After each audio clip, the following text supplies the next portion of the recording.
Hello everyone, this is Savita Chauhan. Welcome to Sunshine Classes. इस video में student हम discuss करेंगे MCQ questions for class 10 social science development. Economic के अंदर हम जो ये क्वेश्चंस डिस्कस करेंगे, डेवलपमेंट इकोनॉमिक का जो चैप्टर है एमसीक्यू बेस होगा, क्योंकि फर्स्ट टर्म में आपका एमसीक्यू बेस में ही आ रहा है। तो फर्स्ट और सेकंड चैप्टर इकोनॉमिक में हम करेंगे। इससे पहले जो भी आपके क्वेश्चंस हैं चैप्टर वाइज, हिस्ट्री, सिविक्स और जियोग्राफी ऑलरेडी कंप्लीटेड हैं। आप प्लेलिस्ट में देख सकते हैं, जाके चेक कर सकते हैं और उनको रीड कर सकते हैं। Let's start. First question, what will be ever top priority in the development goal of the landless labour. अगर एक लैंडलेस लेबर है, ठीक है, जिसके पास लैंड है ही नहीं कि वो उस पर काम कर सके, तो उसका गोल क्या होगा? क्योंकि आपको पता है जो डेवलपमेंटल गोल होते हैं सबके अलग अलग डिफरेंट नोशन होते हैं अपने अपने गोल को लेकर। हो सकता है जो एक पर्सन का गोल हो इंडिविजुअल, वो किसी के लिए क्या हो सकता है, प्रॉफिटेबल ना हो। तो और अपने अपने डिफरेंट लेवल होते हैं, अपने अपने गोल होते हैं अपने अपने डेवलप करने के लिए। जैसे कि एक लैंडलेस का पूछा है, तो expansion of natural rural banking, या more days work, better wages, या metal road of transportation, establish of a high school. तो इसमें से कुछ भी नहीं है, सीधी सी बात है। वो क्या चाहेगा जिसके पास लैंड नहीं है? मोर डेज वर्क मिले, उसे बेटर वेजिस मिले। तो ये उसका डेवलपमेंट गोल है कि भाई मैं अपने आप को डेवलप करना चाहती हूँ। दैट मीन्स क्या है यहाँ पे कि भाई उसको तो रेगुलर वर्क मिल जाए, काम मिल जाए। Developmental goal of different section of our society can be achieve by. अब डिफरेंट सोसाइटी के अंदर जो अचीव किए जाते हैं, तो हम किस तरीके से उनके डिफरेंट गोल्स को अचीव कर सकते हैं सोसाइटी के अंदर। तो पॉलिटिकल एसेस से, वायलेंट एगिटेशन से, या इकोनॉमिक ग्रो से। तो अगर हम देखें इकोनॉमिक ग्रो, क्योंकि जब इकोनॉमिक ग्रो होती है, इन्वेस्टमेंट होता है, तो वहाँ पे क्या होता है, अपने आप ही सोसाइटी के अंदर अपने अपने डिफरेंट जो गोल्स हैं वो उसको क्या कर सकते हैं, कंप्लीट कर सकते हैं। तो इसमें आप इकोनॉमिक ग्रो, वैसे तो डेमोक्रेटिक पॉलिटिकल प्रोसेस भी ठीक है, तो इसमें से आप दोनों लगा सकते हैं। इकोनॉमिक ग्रो भी सही है, इस पर भी आप टिक लगा सकते हैं। What will be the aspiration of an educated urban unemployment youth. देखो, एक एजुकेटेड पर्सन है, अर्बन अनएम्प्लॉयमेंट यूथ है, और वो क्या एस्पायरेशन रखेगा, वो क्या चाहता है? एजुकेटेड है और अर्बन में है और अनएम्प्लॉयमेंट है, तो क्या वो अपने आप में रखता है कि हमें ये मिल जाए? तो education, urban employment youth will be Aspire for better opportunity in agriculture, support from government at every step in life for his upward movement, good opportunity where his education can be made use of। Obviously कोई भी educated person होगा तो वो ऐसी job चाहेगा कि उसको ऐसी अपॉर्चुनिटी मिल सके कि जहाँ पे वो अपनी एजुकेशन को यूज़ कर सके। Better facilities of recreation of leisure time, बाकी आप उसके रेस्टॉप पे टिक नहीं लगाएंगे। What brings about stable income, अगर हमें स्टेबल इनकम चाहिए तो उसके लिए क्या करना है? Better wages, work opportunity, regular work. जब हमें रेगुलर वर्क होगा तो हमें क्या होती है, एक स्टेबल इनकम मिलती है, जिससे कि हम क्या कर सकते हैं, अपना सस्टेन कर सकते हैं लाइफ को। नेक्स्ट है, pick out correct meaning of definition of average income. Average income का करेक्ट डेफिनेशन निकालनी है। इसका मतलब क्या होता है? एवरेज इनकम का मतलब होता है जितनी भी टोटल इनकम होती है, और टोटल इनकम को टोटल पॉपुलेशन से, जितनी भी पॉपुलेशन होती है उससे क्या कर देते हैं, डिवाइड कर देते हैं। तो average income of the country means that total income of the country. Average income in a country is the income of the only employee. The average income is the same as the per capita income. The average income include the value of property held. तो ये तो है नहीं, इसको तो आप exclude करो। And average income of the mean total income of country, इसमें से पिक आउट करना है जो एवरेज इनकम को डिफाइन करता है। तो ये करेक्ट है कि इसको हम per capita income as a average is the same as per capita income, क्योंकि पर कैपिटा इनकम के बेस पे हम एवरेज इनकम को क्या करते हैं, कैलकुलेट करते हैं। तो कंट्री की जो टोटल जो एवरेज इनकम है उसे हम पर कैपिटा इनकम भी कहते हैं, और अगर हम कैलकुलेट करें तो टोटल जितनी भी इनकम होती है उसे हम कंट्री की पॉपुलेशन से क्या कर देते हैं, डिवाइड कर देते हैं। नेक्स्ट क्वेश्चन है the development goal for a girl for a rich family.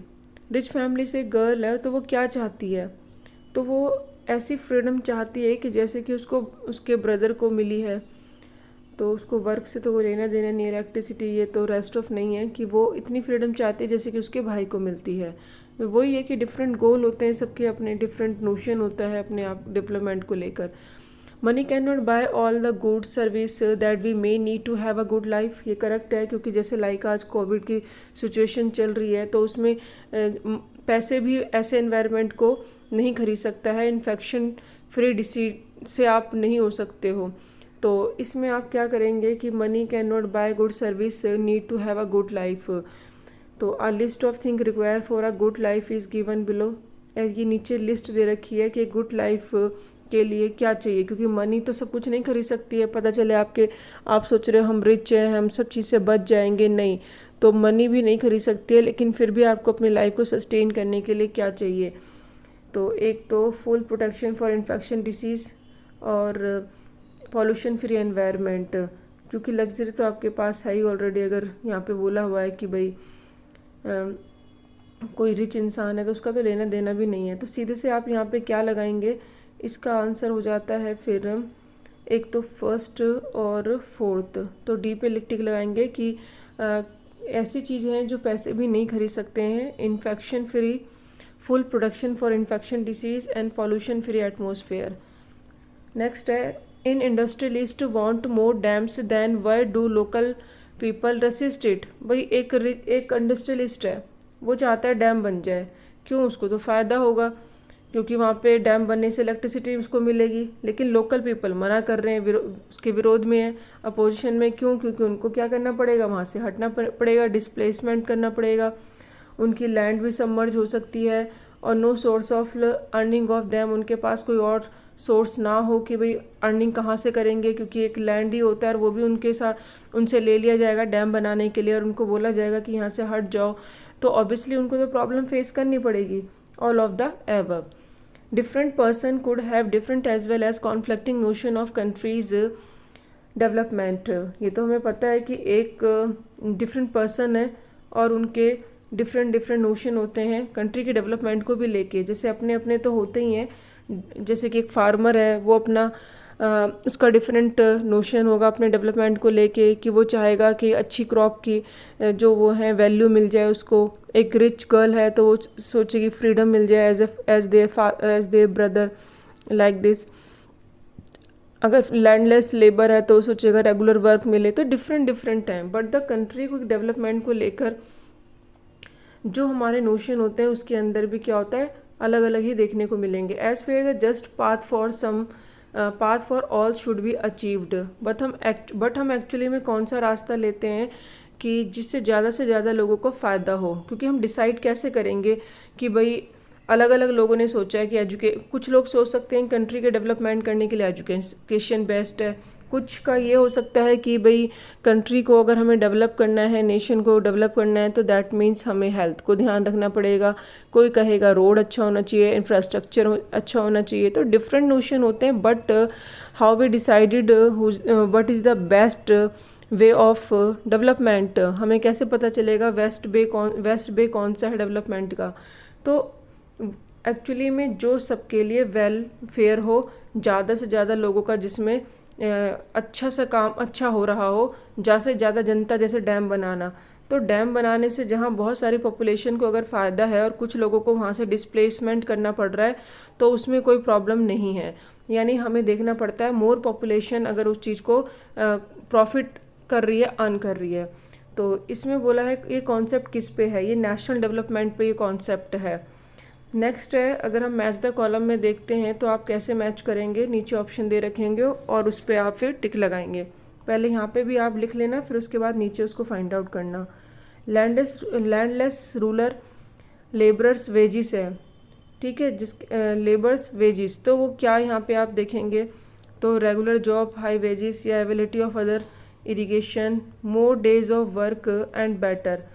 तो वो क्या चाहेगा, मोर वर्क चाहेगा। प्रॉस्पर फार्मर क्या चाहता है, assured a higher support of price for their crops, कि उसकी फसल को अच्छा प्राइस मिल जाए। Farmer who depend only rain for growing crops, अब जो फार्मर्स होते हैं वो डिपेंड करते हैं रेन के लिए अपनी ग्रोइंग क्रॉप्स के लिए, तो वो क्या चाहते होंगे कि भाई उनके लिए अवेलेबिलिटी हो जाए, इरिगेशन के लिए उनके सोर्सेज अवेलेबल हो जाएं, तो वो उनका डिफरेंट नोशन होगा।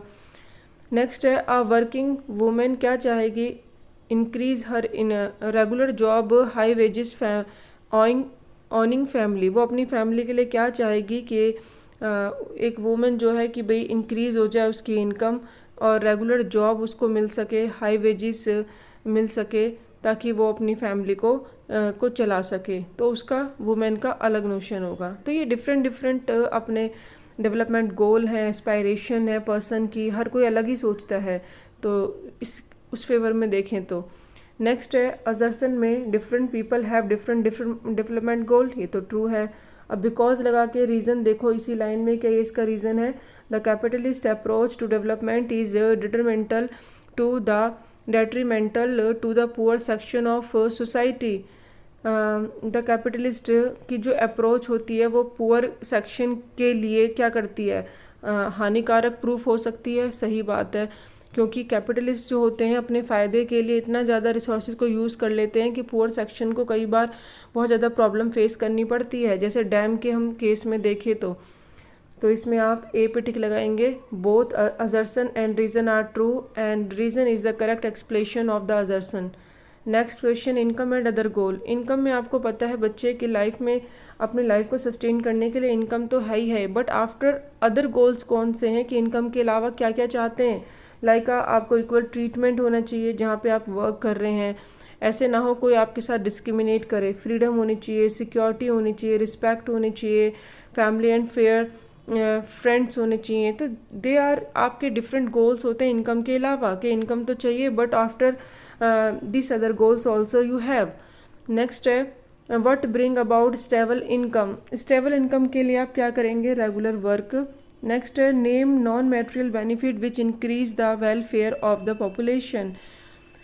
अगर हम देखें कौन सा ऐसा मैटेरियल है जिससे कि आप वेलफेयर कर सकते हैं, बट वो क्या होना चाहिए, नॉन मैटेरियल से बना हो, मैटेरियल से नहीं, और आप उससे कल्याण कर रहे हैं ज़्यादा से ज़्यादा पॉपुलेशन का। इनकम तो मैटेरियल में है, हेल्थ फैसिलिटीज़ भी मैटेरियल में आ गई, फ्रीडम एक ऐसी चीज़ है जो क्या आ रही है, नॉन मैटेरियल, यानी वो मैटर से नहीं बनती है। तो आप सी पर टिक लगाएंगे, जिससे फ्रीडम जितनी देंगे उतने ही पॉपुलेशन का वेलफेयर होगा। Next question is beside seeking more income there is something people regent, what is it.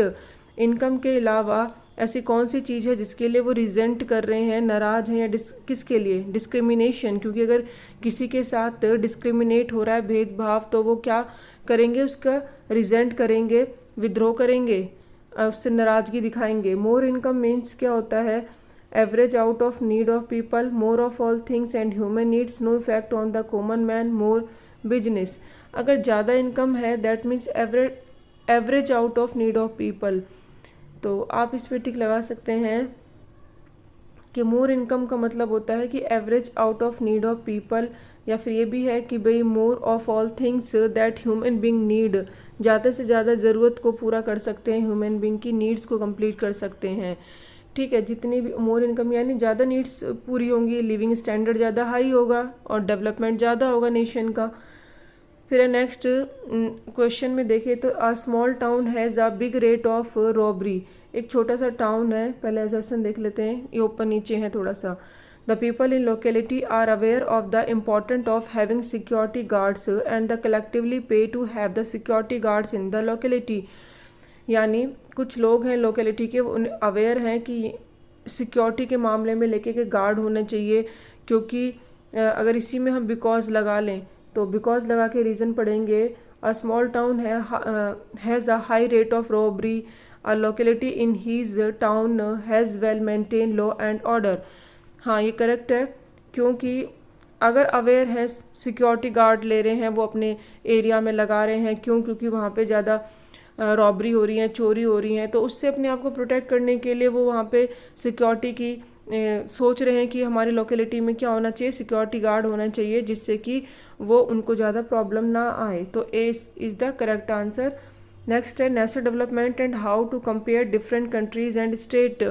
आप कैसे कंपेयर करेंगे स्टेट टू स्टेट की कौन सा ज़्यादा डेवलपमेंट हो रहा है, तो या फिर हम कंट्री टू कंट्री देखते हैं, कंपेयर करना है तो कौन है जो ज़्यादा डेवलप कर रहा है, हमें पता कैसे चलता है। अगर हम केरला का एग्ज़ाम्पल लें या फिर हम बिहार का एग्ज़ाम्पल लेते हैं तो हमें कैसे पता चलेगा कि केरला ज़्यादा डेवलप है या बिहार।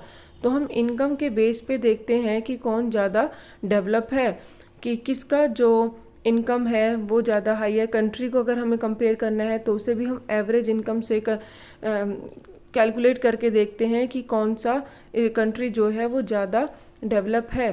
अगर हम देखें assertion the average income of country is about USA dollar 12,056, the country is still not a develop country. Not a develop country, तो वो क्या डेवलप कंट्री नहीं है।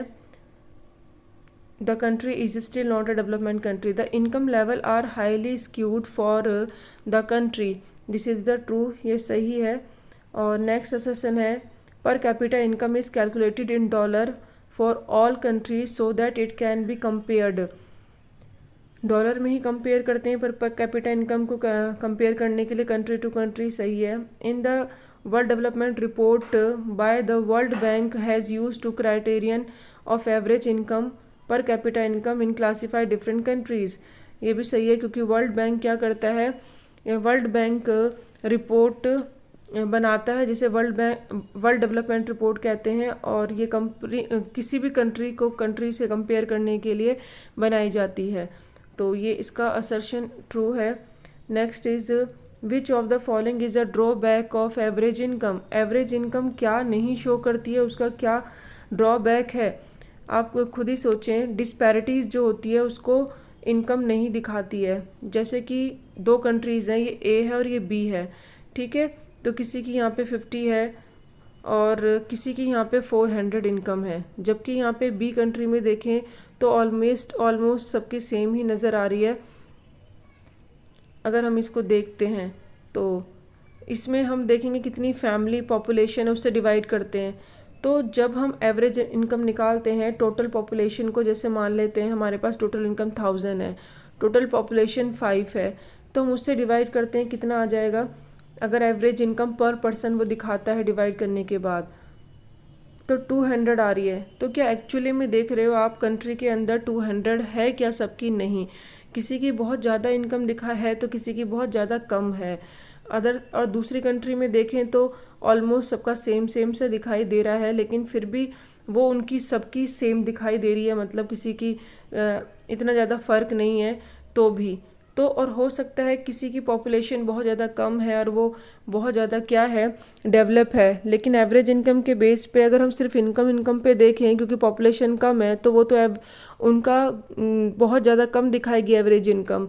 और इसी तरीके से अगर इंडिया का देखें तो उनकी पॉपुलेशन ज़्यादा है, तो अगर इनकम के बेस पे हम कंपेयर करें कि सारी टोटल इनकम और जितनी पॉपुलेशन है उससे डिवाइड कर दें तो फिर तो इंडिया का क्या आएगा, ऐसा लगेगा कि हाँ भाई ये तो एक डेवलप कंट्री है।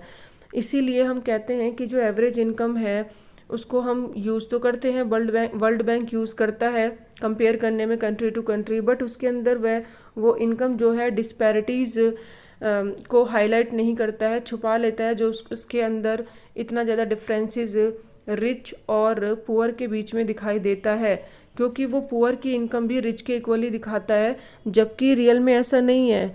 जो गरीबी रेखा के नीचे हैं लाइन से, किसी किसी के पास उतना भी लाइफ को सस्टेन करने के लिए नहीं है, और उसकी इनकम भी अगर वो एवरेज इनकम में क्या है, जो रिच पीपल की इनकम है उतनी ही दिखाएगा। तो ये एक इसका ड्रॉबैक है, average income does not indicate the disparities in income level.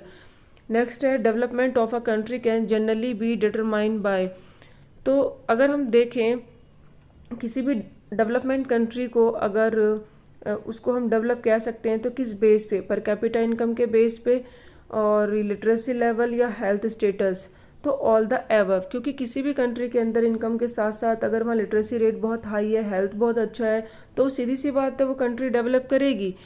Next है what is the most common method of measuring the economic development of country. अगर हमें कंट्री को के डेवलपमेंट को मेज़र करना है तो आप किस बेस पे करेंगे, इनकम के बेस पे। नेक्स्ट है which of the following report is publish the UNDP to compare the country to country taking on education level, health status and capital income. तो उसको हम क्या बोलेंगे, ह्यूमन डेवलपमेंट रिपोर्ट, क्योंकि यूएनडीपी क्या करता है, यूनाइटेड नेशन डेवलपमेंट प्रोग्राम। तो ये जो पब्लिश किया जाता है ये और इसकी जो रिपोर्ट होती है उसे ह्यूमन डेवलपमेंट रिपोर्ट कहते हैं, जो कंट्री टू कंट्री कंपेयर तो की जाती है, ठीक है, जो ह्यूमन डेवलपमेंट इंडेक्स तैयार करता है HDI, तो ये तैयार करता है, इससे पता चल जाता है कि कंट्री कौन सी रैंक में है। 189 जो कंट्रीज़ हैं जो HDI के अंदर हैं उनकी रैंक कौन सी है। जैसे इंडिया की देखें तो 131 रैंक पे है ओवरऑल, हम 189 में से देखें तो किस वो रैंक देता है यूएनडीपी, और किस बेस पे, सिर्फ इनकम के बेस पे नहीं, क्योंकि वर्ल्ड बैंक जो कंपेयर करता है ओनली एवरेज इनकम के बेस पे, और लेकिन जो यूएनडीपी है वो साथ के साथ education level, health status, per capita income, overall सबको देखने के बाद रिपोर्ट तैयार करता है। तो ये थोड़ा सा कहेंगे ब्रॉड कॉन्सेप्ट है और अच्छी तरीके से कवर अप कर लेता है कंट्री को, ये बेस्ट है। नेक्स्ट है country with per capita income of USA dollar per annum and above 2017 called rich country. मतलब अगर हम देखें पर कैपिटा इनकम अगर साल में 2017 के अकॉर्डिंग रिच कंट्री कौन सी कहलाएगी, तो जिसकी 12,056 है, क्योंकि ये डाटा के अकॉर्डिंग है, फैक्चुअल डिटेल चेंज होती रहती है, तो अपनी बुक में आप देख सकते हैं। बाकी इतना फैक्चुअल डिटेल वाले क्वेश्चन आते नहीं जो चेंज होते रहते हैं। नेक्स्ट है the which state as highest per capita income based on the economic survey, जो आपकी बुक के अंदर टेबल दिया हुआ है 2018 और 19 का, तो उस बेस में अगर देखें तो पर कैपिटा इनकम किसका ज़्यादा है, यहाँ पे केरला है, हरियाणा है या बिहार है। तो पर कैपिटा इनकम अगर हम देखेंगे सबसे ज़्यादा तो आपकी बुक के अकॉर्डिंग तो बच्चे 1,62,034 दे रखा है। तो यानी हरियाणा की बुक के अकॉर्डिंग देखते हैं तो आपकी बुक में जो टेबल है ये हरियाणा की दे रखी है 2018 और 19 के जो डाटा है कि उसकी इनकम बहुत ज़्यादा है। यहाँ पे क्वेश्चन दे रखा है कि जो युवराज है, एक 21 ईयर ओल्ड है, उसकी ये हाइट दे रखी है, वेट दे रखा है और उसका सिलेक्शन क्रिकेट टीम में होना है। तो कोच ने बोला है ये अंडर वेट है। तो ये कैसे पता चलता है कि वो अंडर वेट है, तो किस चीज़ से हम निकालते हैं, तो he is body mass index से या बॉडी वेट रेशो से, वेट से, एज से, बॉडी मास इंडेक्स से। क्योंकि इसमें क्या होता है कि जो आपका बॉडी का वेट होता है उसको हम डिवाइड कर देते हैं, जो आपकी हाइट होती है उसे मीटर स्क्वायर में कन्वर्ट करके उससे हम उसको डिवाइड करते हैं। तो जितना भी आंसर आता है, अगर हम देखते हैं स्केल डिसाइड करते हैं 18 से नीचे है अगर आपका, तो दैट मीन्स आप अंडर नरिश हो, और 18 से 25 का है तो आपका थोड़ा सा नॉर्मल है, यानी आप ठीक हो, न्यूट्रिशन है बॉडी में, नॉर्मल वेट है। लेकिन 25 से अबव हो जाता है तो इसका मतलब वो आपको क्या शो कर रहा है, वो आपको शो करता है कि आप ओवर वेट हो। तो दैट मीन्स ये अकॉर्डिंग टू एज है। और जो 18 से नीचे अगर हम देखें जो बच्चे हैं, चिल्ड्रन हैं, उनको हम कैलकुलेट नहीं करते हैं क्योंकि उनका जो बॉडी मास इंडेक्स में नहीं ले सकते, क्योंकि उनका वेट कभी कभी बढ़ जाता है, कभी कम हो जाता है। तो ये सिर्फ एडल्ट के लिए है, अंडर वेट है या अंडर नरिश है या फिर हम कह सकते हैं कि नॉर्मल है। तो उसके लिए जो हम किससे कैलकुलेट करते हैं, बॉडी मास इंडेक्स से करते हैं, और इससे हमें पता चल जाता है कि कोई भी कि उसका बॉडी का किस तरीके से है। तो वेट को हम क्या करते हैं, जो भी आपका वेट है उसको हम केजी में दिखाते हैं, हाइट को हम मीटर स्क्वायर में लेंगे। तो इस तरीके से आप क्या कर सकते हैं, डिवाइड करके कैलकुलेट कर सकते हैं। नेक्स्ट अगर हम देखें क्वेश्चन आपके लिए है, name the basic criteria that used by world bank comparison of country.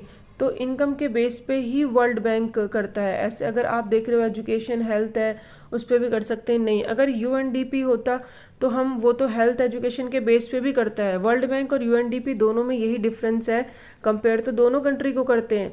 World bank income के बेस पे करता है और यूएनडीपी किस पे करता है, एजुकेशन और हेल्थ को भी इन्वॉल्व कर लेता है। And the compare the development of country on the basis of the literacy rate, enrolment ratio and health status of people. तो आप यूएनडी पे लगाएंगे। होप सो दोनों क्वेश्चंस में आपको डिफरेंस समझ आ रहा है। वर्ल्ड बैंक का और यूएनडीपी, ये दोनों ही इंपॉर्टेंट क्वेश्चन है। Different person could have different as well as the conflicting notion of a country development is the correct. Individual seek different goals for their individual development, ये भी सही है। कंट्री को लेके भी हम देखते हैं कि नोशन सबके होते हैं और इसी तरीके से उनके अपने खुद इंडिविजुअल डेवलपमेंट गोल भी डिफरेंट होते हैं। तो ये इसका ए है assertion. Both assertion and reason true and reason is the correct explanation of assertion. Human development report publish by UNDP comparison country, ठीक है। Based on the education level of people, health status, per capita income is the correct. ये दोनों ठीक है assertion में, तो आप ए पे ही टिक लगाएंगे। नेक्स्ट है average income of a country is also called. अगर हम एवरेज इनकम की बात करें तो उसको हम पर कैपिटा इनकम भी कहते हैं, तो पर कैपिटा इनकम पे आप क्या लगाएंगे, टिक लगाएंगे। Next country with per capita income USA dollar 955 or less. अगर इससे कम है एनुअल इनकम तो आप क्या सोचेंगे, इंडिविजुअल किसी की कंट्री के अंदर किसी की इतनी इनकम है तो उसको हम क्या बोलेंगे, लो इनकम बोलेंगे, हाई इनकम बोलेंगे या ए बी। तो अगर इससे कम है तो उसको हम लो इनकम कंसीडर करेंगे और वो फिर कंट्री को हम रिच नहीं कह सकते हैं। नेक्स्ट है पर कैपिटा इनकम हाइड। पर कैपिटा इनकम से अगर हम किसी को कंपेयर करते हैं कंट्री को तो वो क्या छुपा लेता है, डिस्पैरिटीज, असमानता को सामने नहीं आने देता है कि कंट्री के अंदर रिच और पुअर के बीच में कितना डिफरेंस है। वट वॉज द इंडियाज़ पर कैपिटा इनकम 2017। अगर 2017 के अकॉर्डिंग देखें तो इंडिया का पर कैपिटा इनकम कितना है इंडिया का, तो हम ना तो रिच में है ना पुअर में, 1820 यानी हम मिडल में हैं। Is the total income of the country divided by the total population. किसी भी कंट्री के अंदर जो टोटल इनकम है, जैसे मान लो 1000 है और टोटल पॉपुलेशन कितनी है 5 है, उनको डिवाइड कर दोगे तो कितना आया 200। तो ये एवरेज इनकम पॉपुलेशन के पर इंडिविजुअल जो भी वहाँ पे हैं पॉपुलेशन सबकी ही 200 इनकम शो करेगा। इसे एवरेज इनकम कहते हैं, पर कैपिटा इनकम भी कहते हैं, इसलिए ए और बी पे आप क्या लगाएंगे, टिक लगाएंगे। नेक्स्ट है income and other criteria. Income के अलावा कौन कौन से ऐसे क्राइटेरिया होते हैं जिसके बेस पे हम किसी भी कंट्री को या किसी को डेवलप मानते हैं। Factor important development other than income, तो security, demand of social freedom, respect, all of this, ये सभी चाहते हैं हम इनकम के अलावा। In the comparative data on Haryana, Kerala, Uttar Pradesh, which state has the highest literacy rate.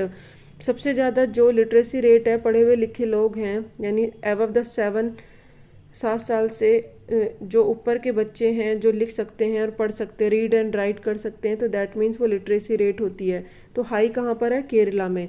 आपकी बुक में जो टेबल दिया है उसके अकॉर्डिंग।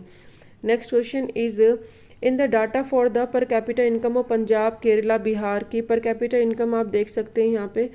तो पर capita income, literacy rate, net attendance ratio, infant mortality rate. तो इसके अंदर अगर सिर्फ हम पर कैपिटा इनकम की बात करें, पर capita income of Punjab, Kerala, Bihar, which state has the lowest पर कैपिटा इनकम। तो सबसे पर कैपिटा इनकम तो आपको नज़र आ रही है, दिख रहा है यहाँ पर कैपिटा इनकम का तो नहीं है, बट आपके टेबल के अकॉर्डिंग बिहार की पर कैपिटा है, क्योंकि टेबल में हरियाणा, केरला और बिहार का दे रखा है, तो वो उसके अकॉर्डिंग आप बिहार पे टिक लगाएंगे।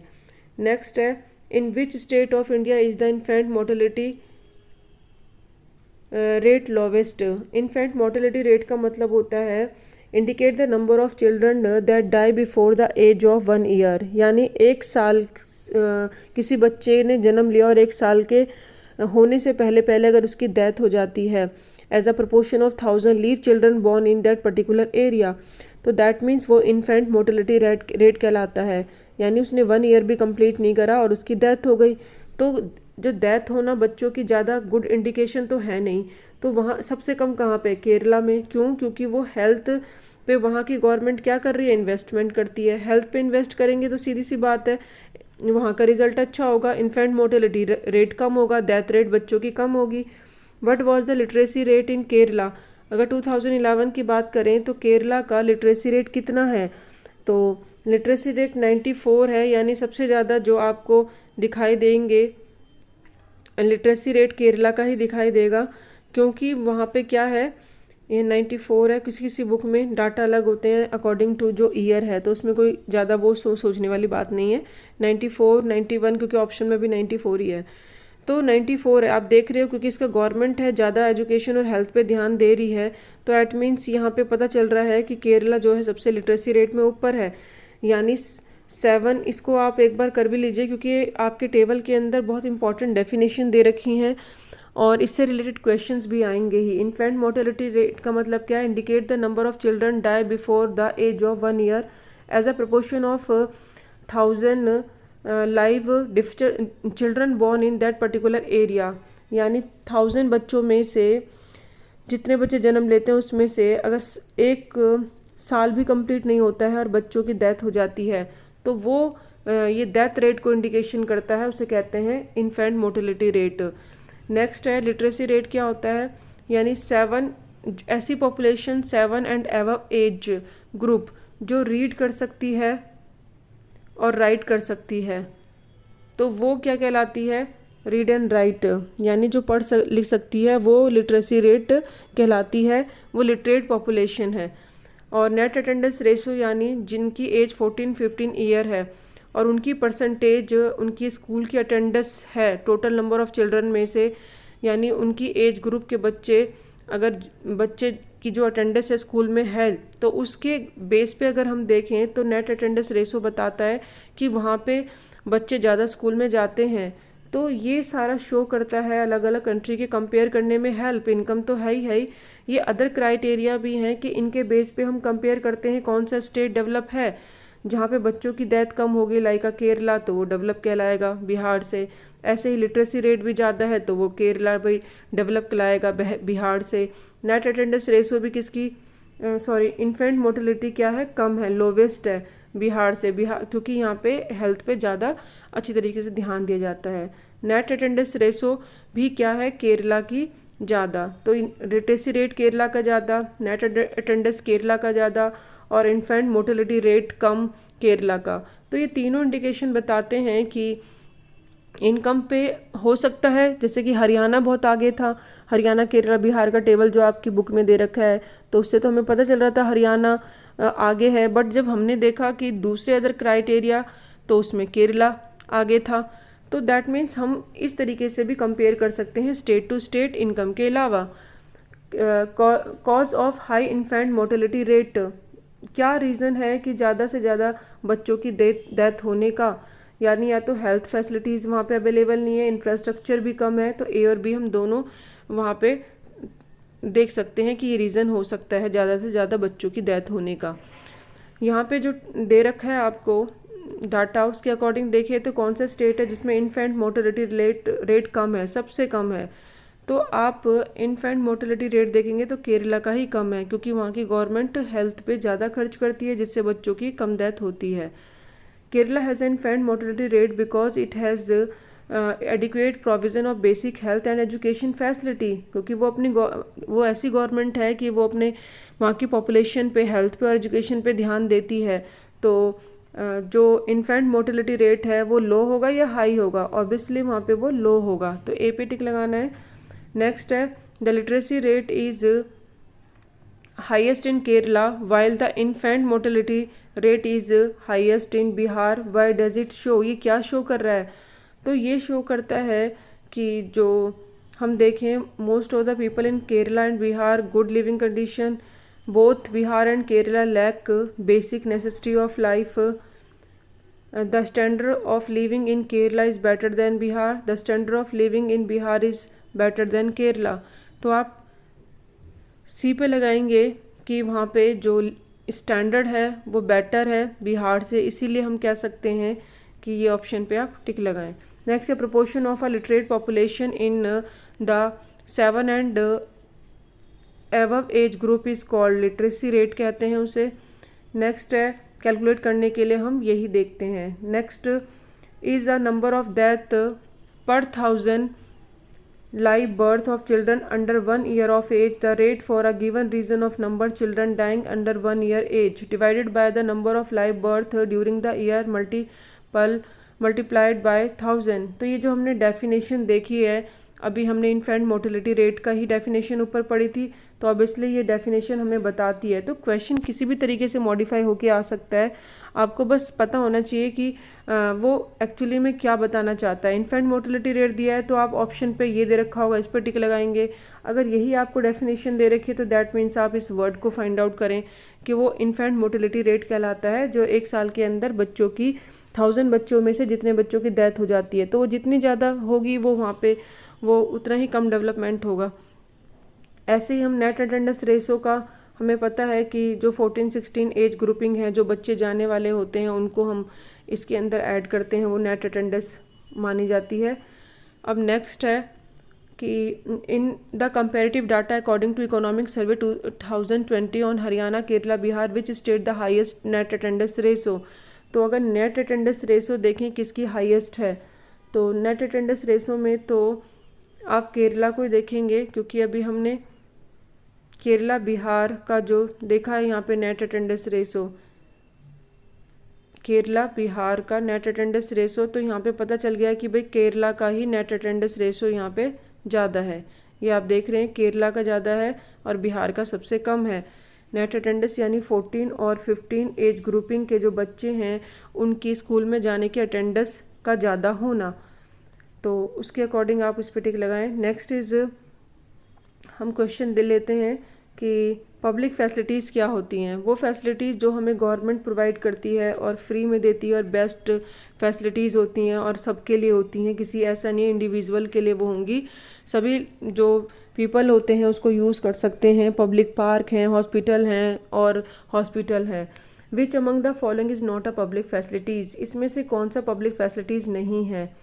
ट्रांसपोर्ट, इलेक्ट्रिसिटी, रोड, ब्रिज और गवर्नमेंट हॉस्पिटल, ये तो सारे एक पब्लिक फैसिलिटीज़ हैं क्योंकि गवर्नमेंट प्रोवाइड करती है। दैट मीन्स नॉट पूछा है तो प्राइवेट हॉस्पिटल हैं जो पब्लिक में नहीं आते। फुल फॉर्म ऑफ पीडीएस क्या होता है?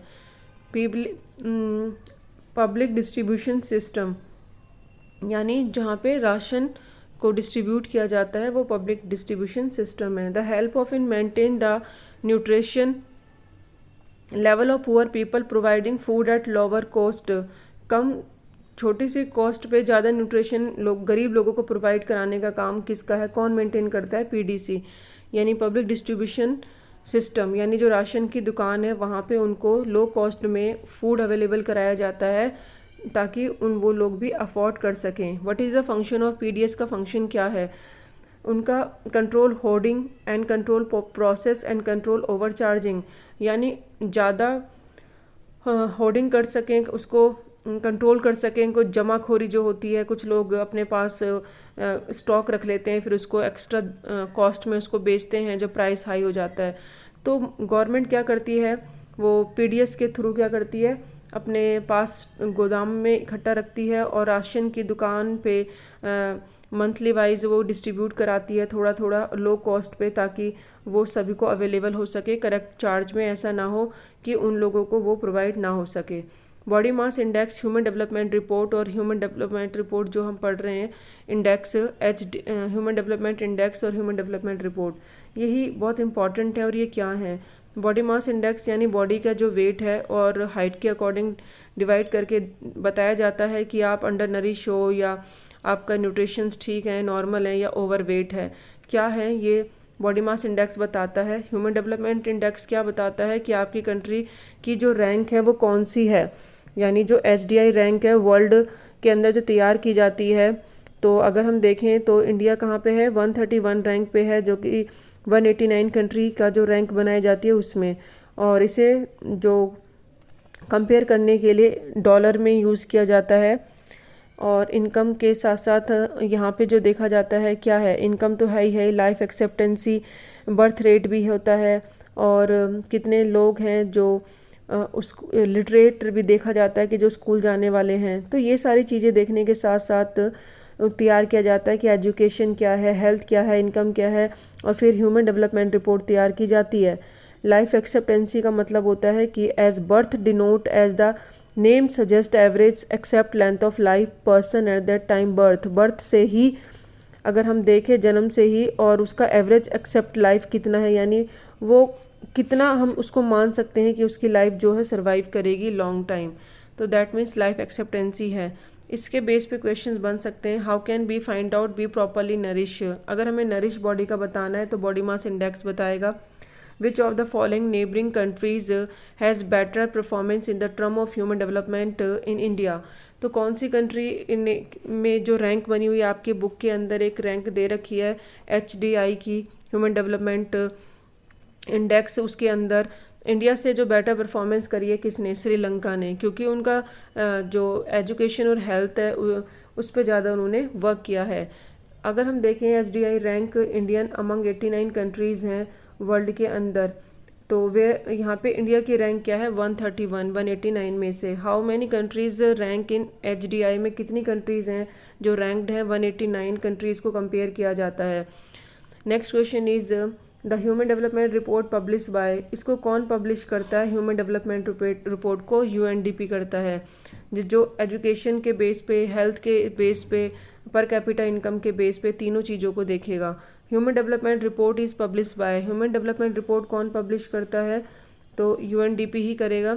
और नेक्स्ट है UNDP can be expand as, उसको अगर हम देखें फुल फॉर्म तो क्या होगा, यूनाइटेड नेशन डेवलपमेंट प्रोग्राम, इसकी आपको डेफिनेशन, इसके वर्ड भी अगर है तो आपको ध्यान रखना होगा। नेक्स्ट है which of the following organization calculate HDI को बनाता कौन है, वही UNDP ही बनाता है। And what does HDI stand for, HDI क्या किसके ऊपर स्टैंड है, ह्यूमन डेवलपमेंट इंडेक्स, जिसमें कंट्री को उनकी रैंक के अकॉर्डिंग रखा जाता है, कौन सी डेवलप है कौन सी नहीं है। Over the past decade so indicator have come to be widely used among the income as a measure of development, हम बहुत टाइम से ही जो कंपेयर करते हुए आ रहे हैं एंड इंडिकेट करता है widely used among with income के साथ साथ, तो इनकम के साथ साथ हेल्थ न्यूट्रिशन है, ये ह्यूमन डेवलपमेंट रिपोर्ट। अभी हमने देखा कि इनकम के साथ साथ जो अदर क्राइटेरिया को, इंडिकेटर को यूज़ करता है किसी कंट्री को कंपेयर करने के लिए, तो human development. Next, according to the human development report 2018 United Nation Development Programme, which two countries have higher life expectancy at birth rate than India, तो अगर हम देखें किसकी ज़्यादा है, जो देख सकते हैं कि ये लाइफ एक्सेप्टेंसी रेट में जो आपकी बुक के अंदर अगर हम स्टूडेंट देखें टेबल, तो टेबल के अंदर आप लाइफ एक्सेप्टेंसी देखोगे तो इंडिया से ज़्यादा तो हम देख सकते हैं जो श्रीलंका है, म्यांमार है, उसका भी ज़्यादा है, लेकिन नेपाल भी है, और श्रीलंका और बांग्लादेश, तो सबसे ज़्यादा तो हम देखेंगे श्रीलंका है और नेपाल है।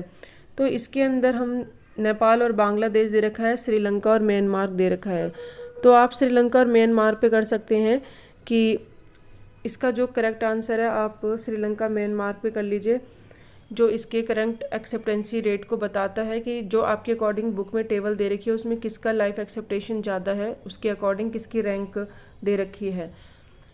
फिर नेक्स्ट है which one of the following criteria is the basis of measure development of country according to the world bank, world bank per capita income के बेस पे कैलकुलेट करता है, कंट्री को कंपेयर करता है और अपनी रिपोर्ट देता है। And following criteria basis of measure development of a country according UNDP आपका income, literacy rate, health, all the above पे के अकॉर्डिंग रिपोर्ट तैयार करता है। Which country can be consider develop country in the modern world, select, कौन सी country developed कहलाती है जो ह्यूमन डेवलपमेंट इंडेक्स में जिसकी रैंक होगी और जो जितनी ज़्यादा ऊपर होगा। Life expectancy at the birth का क्या मतलब है, यानी आप एट बर्थ के टाइम से ही कितना अपना लाइफ को एक्सेप्ट कर रहे हो कि आपकी लाइफ, कंट्री के जो पीपल हैं उनकी लाइफ 64 टिल तक है जन्म से, या यहाँ तक रह पाती है, या 45 है या 50 है, तो वो लाइफ एक्सेप्टेंसी कितना है, आप कितना एक्सेप्ट करते हो लाइफ को, कि लेंथ कितनी है, जन्म से लेकर लाइफ की लेंथ कितनी लॉन्ग जा सकती है। For calculating body mass index weight of a per person in divided by the, अगर वेट को हमें डिवाइड करना है तो स्क्वायर ऑफ द हाइट से डिवाइड करेंगे। सस्टेनेबिलिटी ऑफ डेवलपमेंट क्या कहलाता है, सस्टेनेबिलिटी ऑफ डेवलपमेंट का मतलब ही ये है स्टूडेंट कि आप जो भी रिसोर्सेज को यूज़ कर रहे हो आने वाले फ्यूचर जनरेशन के लिए क्या कर सकें, कुछ रिसोर्सेज को सेव कर सकें, ऐसा ना हो डैमेज कर लो एनवायरनमेंट को और जो जनरेशन है उसके बारे में आप कुछ ना सोचो। क्योंकि जो हमें रिसोर्सेज मिले हैं, गांधी जी क्या कहते हैं कि आपको फोर फादर से जो मिले हैं रिसोर्सेज वो बोरो मिले हैं, वो उधार मिले हैं और वो आपको अभी अपने बच्चों को, चिल्ड्रन को देना है। Not inherited the world from our forefather, यानी वो एज अ आपकी संपत्ति नहीं है जो आपके फोर फादर ने दी है। और उधार में आपको ये समझो कि जैसे बोरो करी आपने और वो आपको अब किसी और को देनी है। तो रिसोर्सेज को ऐसे यूज़ करो कि आने वाली जनरेशन भी यूज़ कर सके। जैसे कि ग्राउंड लेवल का वाटर है पहले से कितना कम होते जा रहा है। तो पहले 50 फीट पे भी अगर पानी निकल जाता था, अब 1000 फीट पे भी पानी नहीं निकलेगा, इतना लेवल उसका नीचे होता जा रहा है। तो कहीं ना कहीं हम क्या देख रहे हैं, अपने आप रिसोर्सेज को सस्टेन करना बहुत मुश्किल हो रहा है। और फ्यूचर जनरेशन के लिए आप कैसे बचाओगे? तो डेवलपमेंट नहीं हो सकता अगर आप अपने रिसोर्सेज को सस्टेन नहीं कर पा रहे हैं। तो इस बेस पे भी क्वेश्चन बनते हैं। जैसे ground water is an example of, ground water किसका एग्जाम्पल है?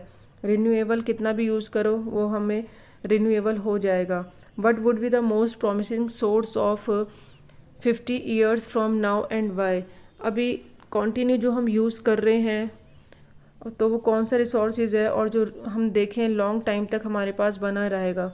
तो सोलर एनर्जी है, because it is not exhaustible, वो ख़त्म भी नहीं होगा उसको कितना भी यूज़ करो। बाकी में रेस्ट ऑफ में कोई भी इसमें नहीं है। Since the second half of the 20th century a number of scientist have been warning that, जो साइंटिस्ट हैं वो किस चीज़ की वार्निंग दे रहे हैं कि क्या प्रॉब्लम है, क्या हो सकता है? तो दैट मीन्स यहाँ पे है level of source are not sustain and level of development are not sustain. Resources ही सस्टेनेबल नहीं होंगे तो आप कैसे डेवलपमेंट करोगे? Consequences of the environment degradation do not respect national and state boundaries, which of the following statement not justify? कोई भी आप एनवायरनमेंट डिग्रेडेशन होता है तो वो बाउंड्री नहीं देखता है। तो ये स्टेटमेंट क्या कहती है? That means no longer a region of a nation environment degradation no longer a, ये करेक्ट है। Future link sustainability of development is essential for all mankind, correct है। They matter of discussion different countries of the world, ठीक है। D पे आप tick लगाएं क्योंकि not पूछा है, यानी इसमें बोला है global warming acid rain are be control by one nation. क्या ग्लोबल वार्मिंग को कोई एक कंट्री कंट्रोल कर सकती है? नहीं। तो यहाँ पे नॉट आएगा। यानी जो आपको इतना डिग्रेडेशन हो रहा है उसके कारण क्या है? तो कोई एक नेशन या स्टेट बाउंड्री नहीं है और उसके अकॉर्डिंग हमें नॉट पूछा है, बाकी तो करेक्ट ही हैं। तो दैट मीन्स यहाँ पे आप डी पे टिक लगाएं। What proportion of the country is over using the ground water reserve? ज़्यादा से ज़्यादा आप देखेंगे ग्राउंड वाटर जो हम यूज़ कर रहे हैं तो कितना कर चुके हैं। तो हम 1/4 देखें जो पानी का लेवल है, हम इतना प्रोपोर्शन में country over using of ground water ज़्यादा से ज़्यादा क्या कर चुकी है, यूज़ कर रही है। तो आप इस पे हम 1/4 पे लगा सकते हैं टिक कि भाई आप इतना ग्राउंड वाटर क्या कर रहे हैं, यूज़ कर चुके हैं। बिकॉज ऑफ आप देख रहे हैं ऐसा है क्यों कंडीशन, क्योंकि पॉपुलेशन क्या होती जा रही है, पहले से बहुत ही ज़्यादा पॉपुलेशन इंक्रीज़ होती जा रही है, जिसकी वजह से सिर्फ यही नहीं हर चीज़ ओवर हो रही है। तो इस पे 1/3 में आप टिक लगाएं। एंड नेक्स्ट है where is ground water over use particular found? Water जो ओवर यूज़ हो रहा है मोस्टली कहाँ पे ज़्यादा ग्राउंड वाटर यूज़ हो रहा है? पंजाब। वहाँ पे इरिगेशन के सेंस में अगर हम देखें बहुत ग्राउंड वाटर यूज़ होता है और unlimited. We have not inherited his earth from our forefathers, यानी ये लाइन जो बोली है and we have borrow it from the children and who said this word? Gandhi ji ने बोला था कि ये जो हमें अर्थ पे हमारे फोर फादर से मिला है तो ये समझें कि आपको वो उधार में मिला है और वो बच्चों को आपको वापस देना है। इस तरीके से आप रिसोर्सेज को यूज़ करो, ऐसे नहीं कि आप आज यूज़ कर लो इनडिस्क्रिमिनेटली और फ्यूचर जनरेशन के लिए आप कुछ भी ना सेव करके रखें। तो दैट मीन्स वहाँ पे हमारा जो एनवायरनमेंट है डेंजर में आ जाएगा।